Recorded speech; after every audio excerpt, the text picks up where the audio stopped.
So, welcome back to the session, right. So, in the last session we discussed about the state transition matrix. We had seen the basic properties of state transition matrix and we had seen the one example of state transition matrix, and then we were observing the solution of homogeneous and non-homogeneous equation from state space analysis, right. So, today we would like to solve a little bit numerical over the previous concept. So, in today's session we discuss about the power series method, right. Then we will discuss about a Laplace transform method and diagonalization method and Cayley-Hamilton method, which will help us to obtain state transition matrix. So, these are the various methods. So, broadly we will focus on the power series, Laplace and diagonalization. So, Laplace method that we used in the previous lecture to obtain the state transition matrix we discussed already. So, we will focus on the power series and diagonalization method. After that, we will discuss about the controllability and observability concept of the state transition matrix. Okay. Then we would like to start from this example. So, here this state space relation is given here, okay, and this is the A matrix, order is 2 cross 2 because 2 state vectors are here. This is the my B matrix, input is given with 0 and 45. So, it is given here with initial condition is equal to 0. So, we need to determine the solution of x t. So, if you remember from the previous concept, so our solution of x t is given by summation of z I r plus z s r. So, z I r was previously we used to estimate our state transition matrix phi t, and this is 0 state response. It means this is the response in presence of input. Okay. So, here it would be given by phi t dot b dot u if we discuss in time domain. So, in this question this u t is basically the step input is given. Okay. It is specified in the numerical that this is a step input is given and then we need to calculate x of t. So, it is given that initial condition is equal to 0, it means my z I r response would be 0. It means my solution x t can be determined by only z s r, that is phi of t dot b dot u of t. So, again I need to take the help of Laplace transform to obtain the solution. So, in Laplace domain this x of s would be given as phi of s basically and b dot u of s, okay. And this u of s, because it is a unit step function, is given by 1 over s. B matrix is given to me, I need to calculate phi of s. It is Laplace inverse of s I minus a dot b dot u of s. Okay. So, I need to calculate first Laplace inverse of s I minus a. Okay, space is not there. So, we can do the calculation of s I minus a. So, A matrix is given to us. So, s I minus a, s I would be given by this expression. A matrix is given by this expression 0, 0, 0, minus 9. If I solve it, this will become s 0, 0 and this will become s plus 9. So, this is s I minus a, we need to calculate it inverse. So, for inverse I need to multiply with the mod of this matrix. So, this is the mod of matrix 1 plus s multiplied by s plus 9. Okay. So, this would be the mod of this matrix 1 over this multiplied with this matrix. This is the inverse, s plus 9 will come 0, 0, s plus 9 after adjoint operation, this will remain only s. Okay. So, this is the s I minus a inverse, right. So, now we need to solve it, multiply this, we will get 1 over s 0, 0, 1 over s plus 9. So, my s I minus a inverse is available to me, I have to multiply with b and u of s. So, here this expression would be written as 1 over s 0, 0, 1 over s plus 9. My B matrix is given, it is 0 and 45, 0 45 multiplied by 1 over s. So, I can directly multiply here, this will become 0 45 by s. Okay. And if I further multiply this matrix, this will gives me 0 over 45 over s multiplied by s plus 9. Okay. If you solve it, you will get like this. Okay. So, here this will gives me x of s. So, you can take the Laplace inverse of it. So, for partial fraction you can separate s and s plus 9 parameter. So, it will gives you two element. After calculating Laplace inverse of this, it will gives you x of t. The first element would be x 1 0, it is x 1 is equal to 0, second element x 2 equal to Laplace inverse of 45 s over s plus 9. So, you can calculate from yourself, it is very easy.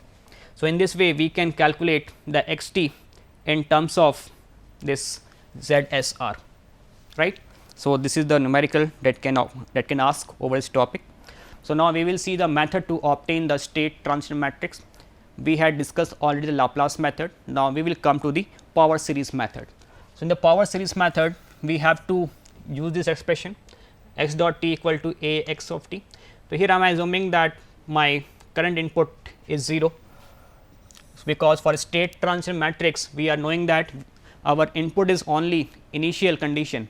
We are assuming that my external input is 0 here. Okay. So, that is why we assume that this is my state equation. Further, if I simplify it, x t equal to exponential of e of a t x 0, where e of a t given by this expansion we had discussed in the previous lecture.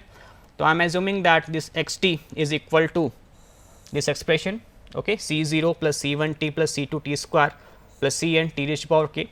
So, x dot t is given by this c 1, or you can say this whole expression of x t can be written like this, a dot of this a dot x t, this is a dot x t, okay, and this one is x dot t. It means I need to differentiate this equation with respect to time. So, this c naught will be 0, c 1 t will become c 1, c 2 t square will become 2 c 2, and this series will go on.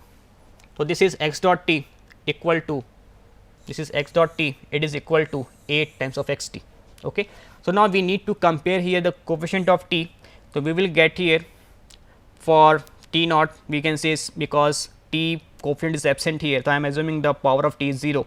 So, c 1 equal to a c 0. For t, you can say for t value of 1, I am assuming that it is t 1. So, it is 2 c 2 compare with here c 1 a c 1, right. In the same way for this coefficient comparison. So, we will get here value of c 2, we need to put here, and then we need to evaluate for c 3, and in the same way we need to obtain c 1 c 2 c 3 in terms of c naught. So, c 2 value we obtain in terms of c naught, c 3 value we obtain in terms of c naught by simple mathematics, okay, and c 3 equal to c naught, and now we need to put down in the above equation. Okay. So, in this equation we need to replace, if we see the equation number 1, this I assume the equation number 1, okay, where x t equal to exponential of e of a t x 0. So, if I put here time t equal to 0, so I will get here x 0 equal to constant, that is c naught. So, from equation 1, this is the expression. So, I calculated earlier value of c 1, c 2, c 3 in terms of c naught. So, I have to use those value. If you see c 2 in terms of c naught, c 3 in terms of c naught, okay. So, all these value we had calculated, okay, and c 1 equal to a c naught we already calculated. So, here we need to replace c 1 in terms of c naught, c 2 in terms of c naught, and then we will obtain this expression, okay. And here if I take common c naught, so this A is matrix. So, instead of 1 I will get here the identity matrix, this is the expression. If I further solve it, so this will gives me back again e of a t x 0, it is equal to exponential of a t c 0. So, we have to use this value in this expression. So, we need to compare the equation number 3 and 4, Okay. So, this equation is coming from the previous case, that is x t equal to exponential of e of a t x 0, and this x 0 is related to the c naught. Okay. After comparison, we are getting this expression. Okay. Simple comparison method. So, in this way we are getting this exponential of e of a t. It means we obtained here state transition matrix, where x 0 is c or c naught, that you can say. So, this is the state transition matrix from power series method. So, whenever we need to obtain the STM, we need to expand the series, and then with the help of series evaluation we need to obtain the exponential of e of a t. Once exponential of e of a t value is determined, we can say our state transition matrix is determined. Okay. Now, we are going for next method, that is diagonalization method. Okay. So, this method will convert system in, you can say this method has to convert system of state x to the different state of matrix. So, in the diagonalization method, we will get the different eigenvalues in the diagonal element, and those eigenvalues if we plot on the S plane, if they are lying in the left half, we can say the system is stable, or state variable state space model is stable. Okay. So, this thing can be obtained by this method. So, x dot t equal to a x t, we are assuming that initial value x 0 equal to x naught. This is my previous definition solution, x t equal to e of a t x 0. Whenever my external input is 0, I am assuming that this A matrix having different eigenvalues lambda 1, lambda 2, lambda 3, lambda 5 till n values. Okay. So, assume a new state k where x equal to m k, okay, where x is the, you can say, ordinal state matrix, k is new state vector, and m is here a basic or model matrix. So, here k can be written as m inverse of x, or k dot, if I differentiate the above equation, so k dot equal to m inverse x dot, or x dot can be written as a x. It means x dot t can be written as a of x t.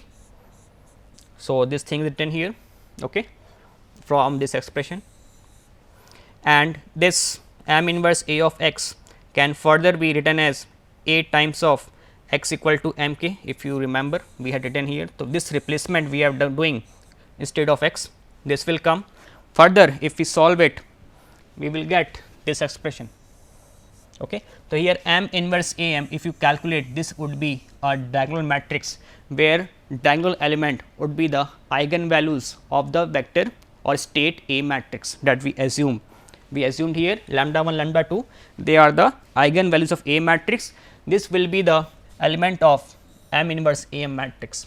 We are assuming it as A cap k, where A cap k is a matrix which involves all the eigenvalues as a diagonal element. So, this is the A cap matrix. Okay. So, k dot A cap matrix can be written like this, can be written like this. Okay. So, if we want to calculate solution just like the state transition matrix, so this will gives you k of t equal to exponential of A cap t k 0, same as we had seen for STM previously. If this is my state equation, this is the solution. In the same way, this is the state equation and this is the solution. What the difference, where my A matrix is a diagonal matrix which consists of all the eigenvalues. So, this is the expansion of series exponential of e of a t. This is my anti matrix, this is the A cap t, lambda 1, lambda 2 diagonal element, this is A square, A cap square is here, lambda 1 square, lambda 2 square, lambda n square, this is the cube matrix. Okay. This series will go on.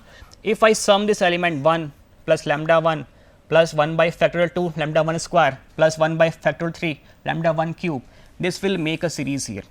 It means we will obtain a series in the diagonal element if we sum it. Okay. And then we will obtain this expression, exponential of e of A cap t can be written as exponential of lambda 1 t, exponential lambda 2 t, exponential lambda n t. If we solve or if we compress all this diagonal element. Okay. So, in this way we can obtain this E A cap t. Okay. So, here this x t equal to m k t we had seen. Now, this k t can be written as this expression we had seen, right, and x equal to m k, how we are obtaining it. So, x 0 is given as m k 0, where k 0 can be written as m inverse of x 0. Okay. So, this is the case. So, here this k 0 we use, it can be represented by m inverse of x 0. You can directly take it from here, right. If we solve it, we will get this expression exponential of, you can say, because we know that x t equal to exponential of e of a t x 0. So, e of a t can be written as m times of exponential of e a cap t m inverse. Okay. So, we need to compare with this. This is my standard equation x t equal to e of a t x 0. If I compare with it, so we will get e of a t is equal to this much. Okay. Suppose this is the equation A, this is equation B. Compare the coefficient x 0 will remain same. The remaining term m e a cap t m inverse will be basically the exponential of e of a t.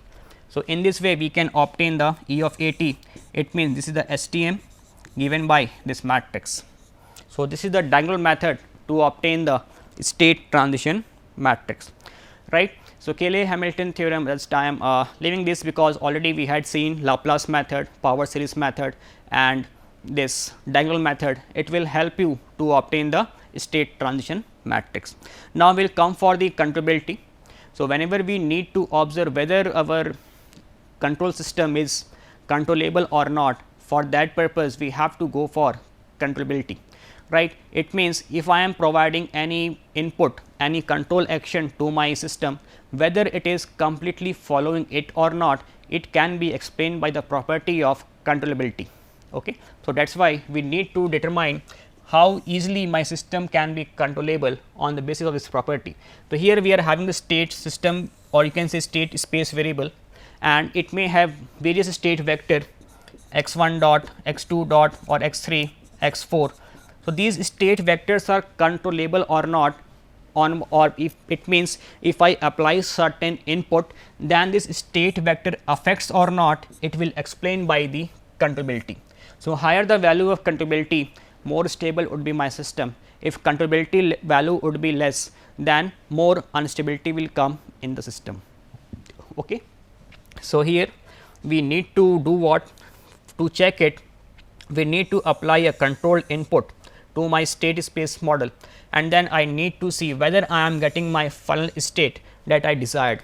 It means I am getting my desired state or not on the application of my input, right. So, this explains the controllability.